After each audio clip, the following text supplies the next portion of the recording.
Hello dear learners, now I am going to start a new session. This session is about identification of subject and object. जैसा कि आप देख रहे हैं कि हमारी आज की क्लास सब्जेक्ट और ऑब्जेक्ट को कैसे पहचाना जाए इन अ सेंटेंस इस पे बेस्ड है। बच्चों को जब वो सेंटेंस पढ़ते हैं तो उनको दिक्कत होती है कि सब्जेक्ट को और ऑब्जेक्ट को कैसे सेपरेट किया जाए, कैसे उनको आइडेंटिफाई किया जाए। तो इसी पे बेस्ड है, इसको आप ध्यान से देखिए। जब कोई भी सेंटेंस का स्ट्रक्चर या फॉर्मेशन तैयार करते हैं, फॉर्मेशन तैयार करते हैं, तो हमको तीन चीजों की जरूरत पड़ती है, बेसिक चीजें। सबसे पहले स्ट्रक्चर के लिए हमको सब्जेक्ट चाहिए, फिर हमको चाहिए वर्ब, और लास्ट वन इज ऑब्जेक्ट। ये आप पहले से जानते हैं कि हमको सब्जेक्ट चाहिए, वर्ब चाहिए, ऑब्जेक्ट चाहिए। ये सिंपल फॉर्मेशन, मतलब असर्टिव सेंटेंस का जब फॉर्मेशन करेंगे तो ये तीनों चीजें हमको सब्जेक्ट के फॉर्मेशन में मिलेगी। जैसा कि प्रीवियस क्लास में हमने देखा था कि सब्जेक्ट तो आसानी से हम पहचान ले रहे हैं, और सब्जेक्ट ये हमने पढ़ा था कि सब्जेक्ट के अलावा जो हिस्सा बच रहा है सेंटेंस में उसको हमने प्रेडिकेट कहा था। मतलब ये हुआ कि प्रेडिकेट का ही हिस्सा है वर्ब और ऑब्जेक्ट। अब ऑब्जेक्ट हमारे सामने, कैसे हम उसको पहचानेंगे? इसके लिए अभी मैं वर्ब पे फोकस नहीं करूंगा, वर्ब के लिए एक दूसरी क्लास होगी जिसमें हम इसको समझेंगे। अभी आपको ये ध्यान देना है कि ये जो सब्जेक्ट है, सब्जेक्ट को मैंने पहले भी डिफाइन किया था। कोई बताएगा बच्चा डेफिनेशन ऑफ सब्जेक्ट? एनीवन? जो कुछ भी बोलेंगे उसका जो नाम होगा वही सब्जेक्ट है। सब्जेक्ट को हम लोगों ने डिफाइन किया था। Subject is what we talk about.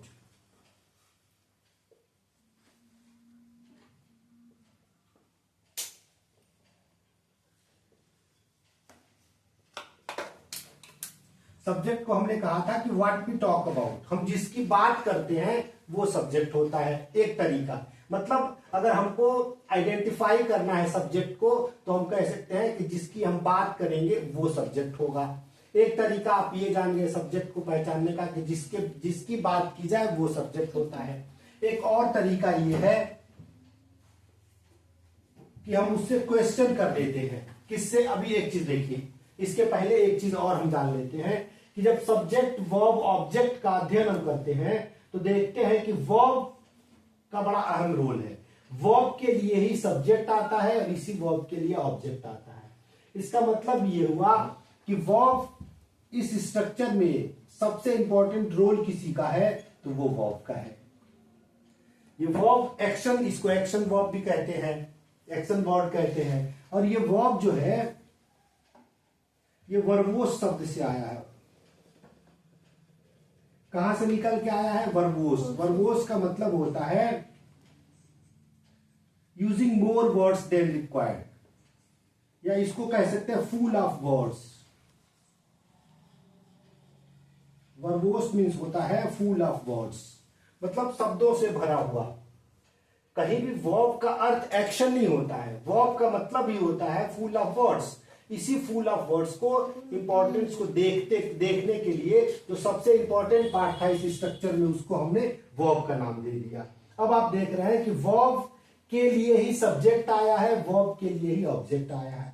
इसका मतलब ये हुआ कि सब्जेक्ट ऑब्जेक्ट दोनों वर्ब के लिए काम कर रहे हैं। तो हम एक काम करें, इस वर्ब से ही क्यों ना पूछ ले कि तुम्हारा सब्जेक्ट कौन है, तुम्हारा ऑब्जेक्ट कौन है।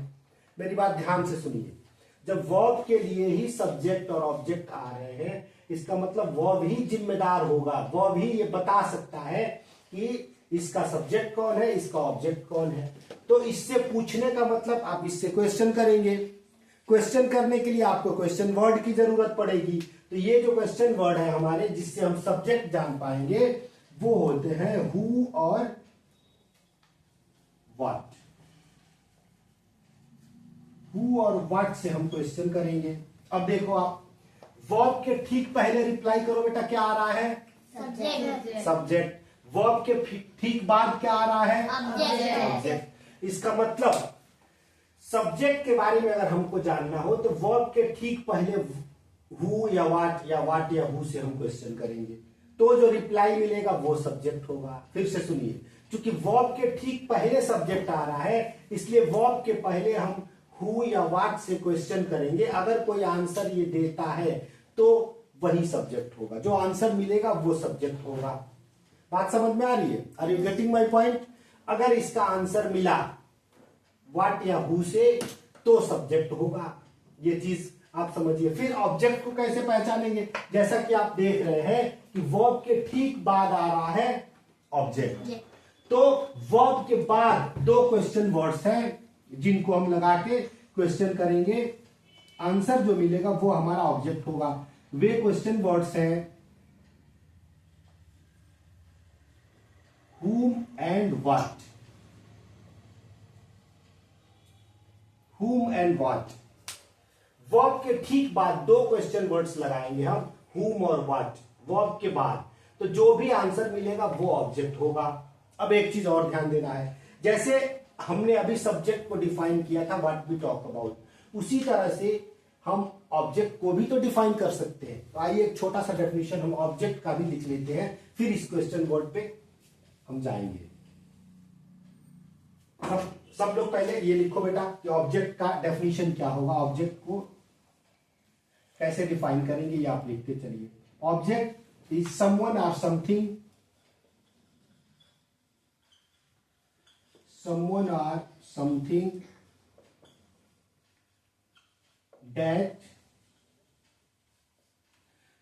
or something that receives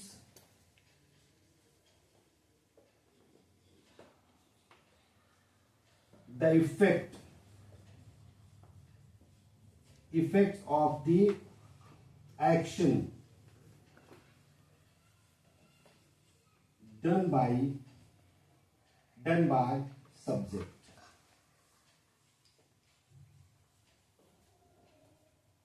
इसको लिखते चलिए, someone or something that receives the effect of action done by subject, done by, इसको the subject कर दो आप, done by the subject। अब इसको समझिए, सब्जेक्ट ने कोई काम किया, सब्जेक्ट ने कोई काम किया और इस काम का प्रभाव, इसके द्वारा किए गए एक्शन का प्रभाव जिस पे पड़ा वो ऑब्जेक्ट होता है। इसका मतलब जैसे आप पहचान रहे थे कि जिसकी बात की जाए सेंटेंस में वो सब्जेक्ट होता है, तो उसी तरह से इसको ऑब्जेक्ट को एक तरीके से और आप पहचान सकते हैं कि सेंटेंस में जो एक्शन हो रहा है, सब्जेक्ट के द्वारा किया गया जो एक्शन है, जिसका प्रभाव जिस पे पड़ रहा है, एक्शन का प्रभाव जिस पे पड़ रहा है या एक्शन से जो प्रभावित हो रहा है, वो आपने देखा कि वो ऑब्जेक्ट बना, वो ऑब्जेक्ट का रोल प्ले करेगा। तो आप इस तरह से भी एक तरीका ये है कि दोनों का डेफिनेशन से, सब्जेक्ट के डेफिनेशन से आप सब्जेक्ट को पहचान लो, ऑब्जेक्ट के डेफिनेशन से ऑब्जेक्ट को पहचान सकते हैं। अब अभी हमने कहा था कि इसके लिए भी क्वेश्चन वर्ड्स दो थे, इसको मैं रिमूव करता हूं। फिर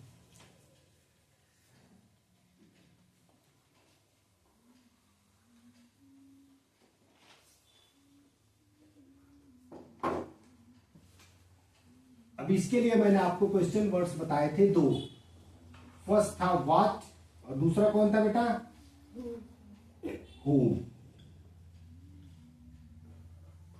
क्या और किसे, इसको क्या बोलेंगे हम, कैसे समझेंगे इन हिंदी? क्या और किसे,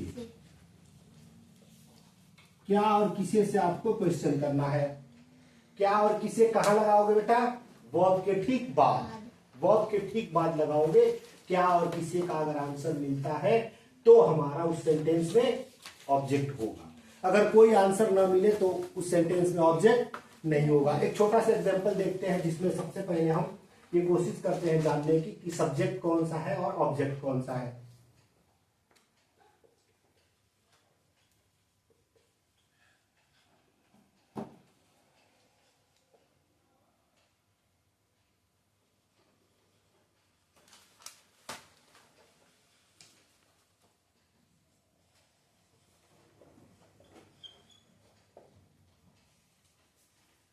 इस पे ध्यान दो बेटा, मैंने लिखा है my father gave me some fruits.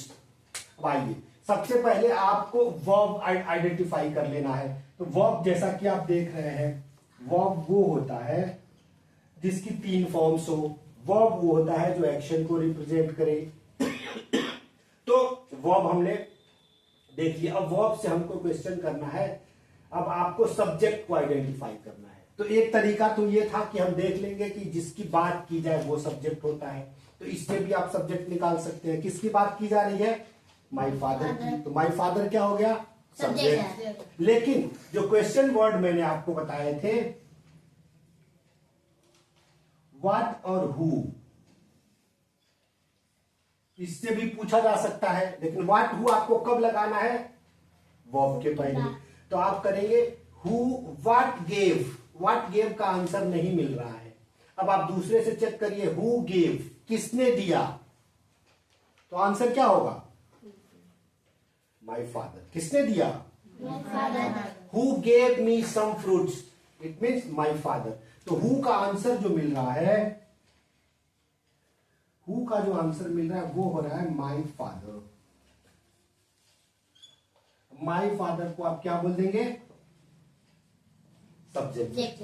अब देखो एक चीज और समझ लो, व्हाट का जो आंसर मिलेगा वो नॉन लिविंग होगा, हु का जो आंसर मिलेगा वो लिविंग्स होगा। ये याद रखना, लिविंग बींग्स, हु का आंसर हमेशा लिविंग बींग्स होगा, ये ध्यान रखना आपको। तो जब मैंने क्वेश्चन पूछा वर्ब से कि हु गेव, तो इसने रिप्लाई किया माय फादर। तो माय फादर को हमने सब्जेक्ट कह दिया। अब आओ इधर देखते हैं, दूसरे तरफ शिफ्ट होते हैं। दूसरे तरफ मैंने आपसे कहा था कि वर्ब से आप व्हाट और whom दोनों को बारी बारी से सेट करके इनके पास रख के क्वेश्चन पूछोगे। आइए देखते हैं कि इसका आंसर मिल रहा है या नहीं। गेव, सबसे पहले मैं लगाता हूं गेव व्हाट, गेव के साथ में लगा रहा हूं व्हाट। क्या दिया? गेव व्हाट, क्या दिया? आंसर क्या मिला बेटा? Some fruits. क्या दिया? Some fruits.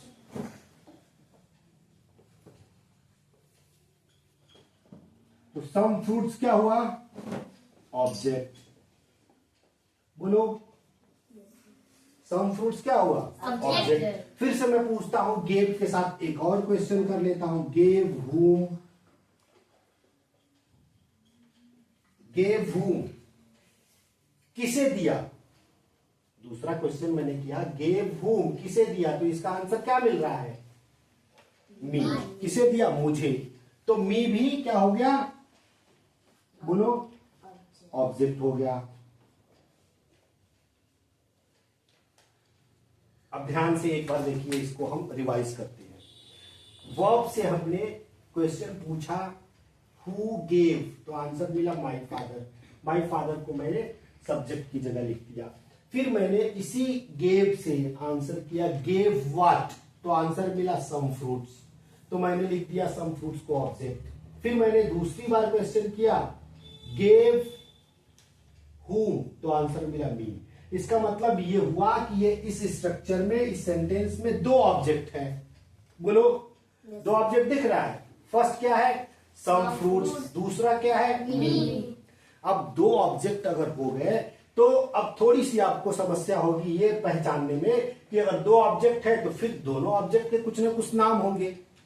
तो इसको आप समझिए, अगर इस तरह के व्हाट के आंसर से भी ऑब्जेक्ट मिल रहा है, whom के का आंसर भी अगर कोई ऑब्जेक्ट ही आ रहा है, इसका मतलब ये हुआ कि व्हाट के साथ जो आंसर मिलेगा, आपने कहा, मैंने आपको बताया था कि व्हाट का जो आंसर मिल रहा था वर्ब के रूप में वो नॉन लिविंग था, हु का आंसर मिल रहा था वो लिविंग बीइंग्स था। इसमें भी सेम, व्हाट का जो आंसर मिलेगा वो होगा नॉन लिविंग ऑब्जेक्ट और whom का जो आंसर मिलेगा वो होगा लिविंग ऑब्जेक्ट। इसको चलिए एक बार मैं रफ करके दोबारा लिखता हूं, तब समझते हैं।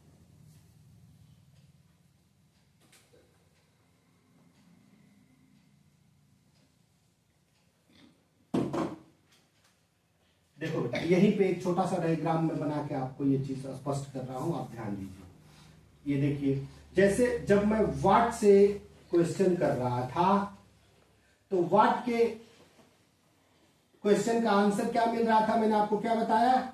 Non living.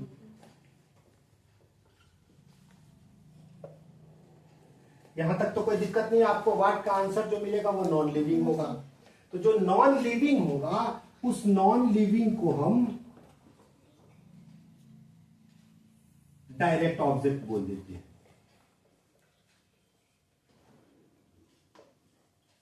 नॉन लिविंग को क्या नाम दे दिया हमने बेटा? Direct object. अब देखो, अब दूसरा क्वेश्चन हमको किससे करना था? whom से। तो whom का जो आंसर मिल रहा था वो लिविंग बीइंग्स होगा।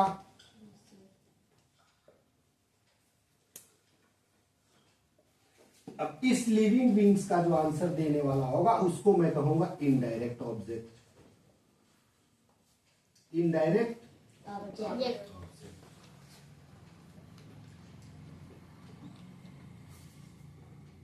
अभी आपने ये पहचाना कि ऑब्जेक्ट कैसे आइडेंटिफाई करेंगे। अब देखो, अब इस ऑब्जेक्ट के भी दो कैटेगरीज हो गए, एक था डायरेक्ट, दूसरा है इनडायरेक्ट। डायरेक्ट ऑब्जेक्ट कब होगा? जब नॉन लिविंग हो। किसका आंसर देगा? व्हाट का। इनडायरेक्ट ऑब्जेक्ट कब होगा? जब लिविंग बीइंग्स हो। आंसर किसका देगा? बात आपको समझ में आई? एक बार फिर से मैं पूरी बात रिवाइज करता हूं। जब आपने ये स्ट्रक्चर बनाया किसी सेंटेंस का, तो स्ट्रक्चर में आपको ये ध्यान देना है कि स्ट्रक्चर में आपने देखा कि वर्ब का रोल बड़ा अहम है। वर्ब के लिए ही एक काम करने वाला है, वर्ब के लिए ही उसी कार्य का प्रभाव भी किसी पे पड़ रहा है। इसको अगर थोड़ी देर के लिए मैं कार्य कहूं, ध्यान से समझिए मेरी बात। इस वर्ब को मैं अगर कार्य कहता हूं तो कार्य को करने वाला कौन होगा? सब्जेक्ट। कार्य को करने वाला सब्जेक्ट। और इस कार्य का जिस पर प्रभाव पड़ रहा है, कार्य का प्रभाव जिस पर पड़ रहा है वो कौन हो गया? ऑब्जेक्ट। देखो आसानी से, वर्ब को मैंने कार्य के रूप में जब इंगित किया तो देखा कार्य को करने वाला सब्जेक्ट हो गया, कार्य का प्रभाव जिस पर पड़ रहा है वो ऑब्जेक्ट हो गया। तो इसी वर्ब के लिए अगर ये दोनों काम कर रहे हैं तो इस वर्ब से ही पूछ लिया जाए कि आपका सब्जेक्ट कौन है। तो इससे पूछने के लिए आपको क्वेश्चन वर्ड चाहिए। क्वेश्चन वर्ड सब्जेक्ट के लिए मैंने आपको दो बताए, व्हाट और हु। व्हाट और हु का आंसर अगर मिल रहा है तो हमारे सेंटेंस में सब्जेक्ट है। उसी तरह से ऑब्जेक्ट ठीक बाद आ रहा है वर्ब के, तो वर्ब के बाद दो क्वेश्चन वर्ड्स आप पुट करेंगे और इसका आंसर अगर मिलता है तो सेंटेंस में ऑब्जेक्ट होगा, अन्यथा ऑब्जेक्ट नहीं होगा। अब एक तरीका और है इसमें कि अगर व्हाट का आंसर मिल रहा है तो वो नॉन लिविंग होगा, नॉन लिविंग होगा तो ऑब्जेक्ट कौन सी कैटेगरी में आएगा? डायरेक्ट ऑब्जेक्ट में, डायरेक्ट ऑब्जेक्ट होगा। अगर हुम का आंसर मिल रहा है तो कोई क्या होगा बेटा? Living beings. और लिविंग बीइंग्स का जो आंसर होगा वो इनडायरेक्ट ऑब्जेक्ट होगा। ये बातें आपको क्लियर है? आगे बढ़े, बोलो, रिप्लाई करो बेटा। अब आओ एक और एग्जांपल लेते हैं जिसमें हम पहले ऑब्जेक्ट को ही देखते हैं कि ऑब्जेक्ट को कैसे।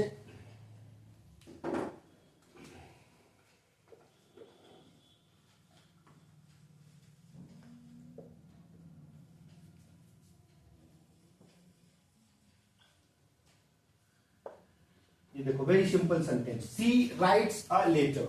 इसमें वर्ब कौन सा है बेटा? जल्दी बोलो। राइट। राइट वर्ब हुआ। अब वर्ब से हमको क्वेश्चन क्या करना है? व्हाट से और किससे? whom से, ऑब्जेक्ट जानने के लिए।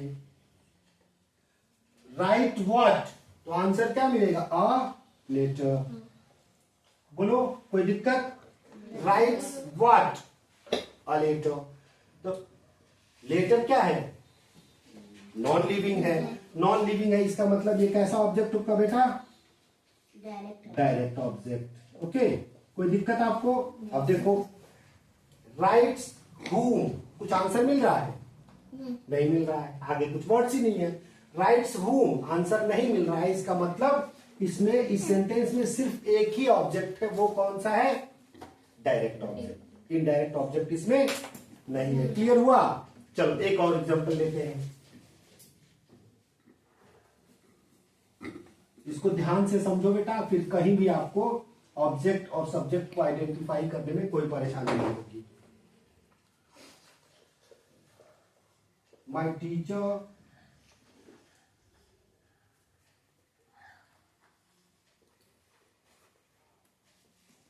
gave me some books। जैसा कि आपने पिछले सेंटेंस में भी बाई चांस मैंने यही वर्ब लिया था।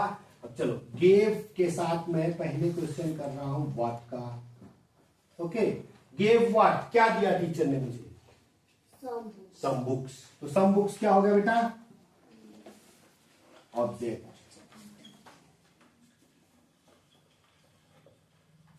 किस तरह का ऑब्जेक्ट हुआ जल्दी बताओ? Direct object. क्यों? नॉन लिविंग है। क्लियर हुआ? ये हो गया डायरेक्ट ऑब्जेक्ट। अब चलो, अब मैं फिर दूसरा क्वेश्चन पुट अप करता हूं whom से। गेव whom, किसे दिया? मी। तो फिर मी कौन सा ऑब्जेक्ट हुआ? Indirect object.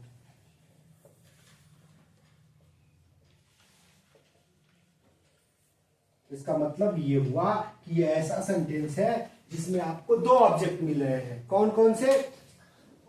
डायरेक्ट और इनडायरेक्ट दोनों है। अभी इसके पहले वाला सेंटेंस जो आपने देखा था उसमें सिर्फ क्या था? डायरेक्ट ऑब्जेक्ट था, उसमें इनडायरेक्ट नहीं था। चलो अब देखो, एक ऐसा सेंटेंस लेते हैं जिसमें ये आंसर कोई मिले ही ना। जैसे मैं लिख रहा हूं राहुल स्पोक वेरी वेल। अब ये स्पीक सेकेंड फॉर्म है, स्पोक। अब मैं अभी चलो इसमें सब्जेक्ट भी ढूंढ लेते हैं। Who spoke? Rahul, no doubt. या किसकी बात हो रही है? राहुल की। तो राहुल को हमने क्या मार्क कर दिया बेटा? सब्जेक्ट। चलो अब देखो, अब इससे हम दो क्वेश्चन वर्ड है हमारे ऑब्जेक्ट को पहचानने के। पहला क्या था बेटा? व्हाट। व्हाट से क्वेश्चन कर। स्पोक व्हाट, क्या बोला? कुछ आंसर मिल रहा है? बोलो क्या बोला? Spoke what, no answer. इसका मतलब इसमें ऑब्जेक्ट कौन सा object? Direct object. Direct object इसमें नहीं है। बोलो अब देखो, स्पोक हुम, किसी बोला? कुछ मिल रहा है आंसर? इसका मतलब जब आंसर नहीं मिल रहा है तो इसका मतलब इनडायरेक्ट ऑब्जेक्ट भी इसमें नहीं है। अब देखो यही बच्चे कंफ्यूज करते हैं। जब ऑब्जेक्ट को आइडेंटिफाई करने के लिए कहा जाता है तो वो वेल या वेरी वेल दोनों को ऑब्जेक्ट लिख देते हैं, जबकि आप देख रहे हैं कि सेंटेंस में ऑब्जेक्ट तो है ही नहीं। देखा आपने, इसमें ऑब्जेक्ट नहीं है। क्यों नहीं है? इसका आंसर दे ही नहीं रहा है कुछ। तो इस सेंटेंस में ऑब्जेक्ट नहीं है। There is no object in this sentence. तो फिर ये आंसर मिल किसका रहा है?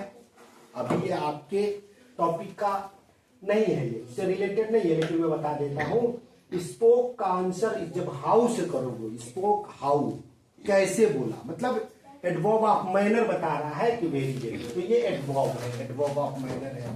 तो अभी वो आपको फ्यूचर में क्लासेस चलेगी तो वो बताया जाएगा, अभी उसकी जरूरत नहीं है। अभी आपको इतना जानना है कि इसमें ऑब्जेक्ट बोलो नहीं है, ना डायरेक्ट है ना इनडायरेक्ट है, कोई ऑब्जेक्ट इसमें नहीं है। एक सेंटेंस और लेता हूं मैं, एक सेंटेंस आप और देखिए।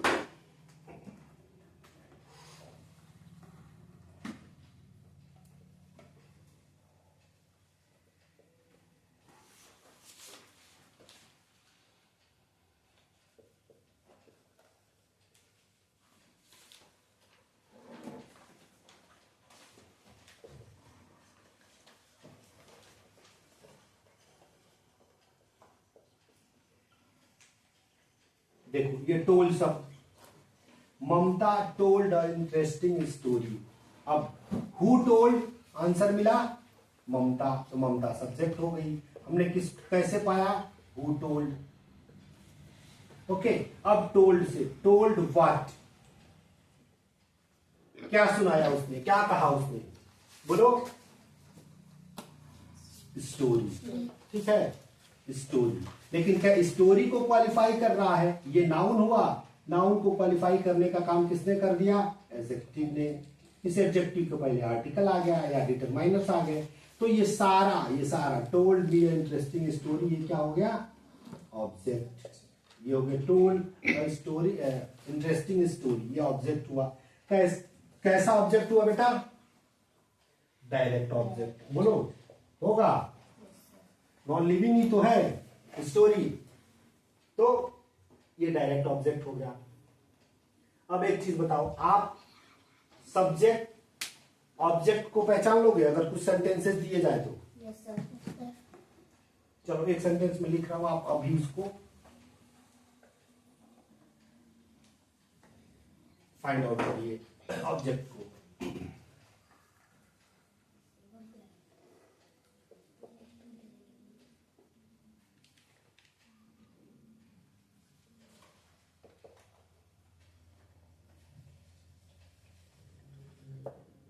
वेरी सिंपल, इसमें बता दो बेटा कौन सा सब्जेक्ट है, कौन सा ऑब्जेक्ट है। देखो सबसे पहले हमको वर्ब से हमको किससे करेंगे? राइट्स। मैं करूंगा हु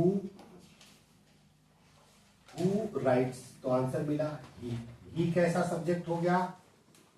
प्रोनाउन के रूप में। आपने देखा ये प्रोनाउन हो गया। अब राइट्स व्हाट, तो आंसर मिलेगा अ लेटर। लेटर कैसा हो गया ऑब्जेक्ट? Direct object. अब देखो राइट्स हु, तो आप देख रहे हैं हु का कोई आंसर नहीं मिल रहा है। अब यहां होता राइट्स मी अ लेटर या writes a letter to me, तो होता आपको यहां ऑब्जेक्ट इनडायरेक्ट भी ऑब्जेक्ट रहता, लेकिन यहां पे ऐसा कुछ नहीं है। चलो इसको आप आसानी से पहचान गए। एक और लेता हूं मैं सेंटेंस।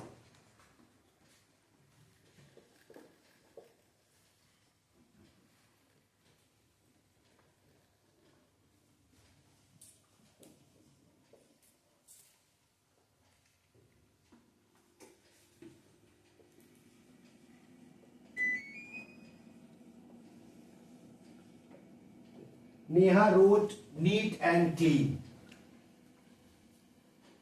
अब देखो ये हो गया हमारा वर्ब। वर्ब से क्वेश्चन करूंगा मैं सब्जेक्ट के लिए, किससे? वर्ब के पहले क्या लिखूंगा बेटा? व्हाट या हु। व्हाट का आंसर है, चूंकि ये लिविंग बीइंग्स है तो हमको क्वेश्चन किससे करना है? हु रोट नेहा, नेहा हो गई सब्जेक्ट। अब मैं करूंगा रोट व्हाट, क्या लिखा? बोलो, कुछ आंसर मिल रहा है? नहीं मिल रहा है। इसका मतलब इसमें डायरेक्ट ऑब्जेक्ट जो है नहीं है। अब मैं फिर एक दूसरा क्वेश्चन करता हूं, हु से हुम से। रोट हुम, किसे लिखा? इसका भी आंसर नहीं मिल रहा है। इसका मतलब इसमें इनडायरेक्ट ऑब्जेक्ट भी नहीं है। मतलब इस सेंटेंस में आपको कोई ऑब्जेक्ट नहीं है। फिर रोट हाउ अगर मैं क्वेश्चन करता तो आता नीट एंड क्लीन। कैसे लिखा? तो नीट एंड क्लीन, तो वो क्या था? एडवर्ब ऑफ मैनर था, जो मैंने आपको अभी पढ़ाया नहीं है। तो आप ये ध्यान रखिए कि कैसे आपको सब्जेक्ट और ऑब्जेक्ट को आइडेंटिफाई करना है।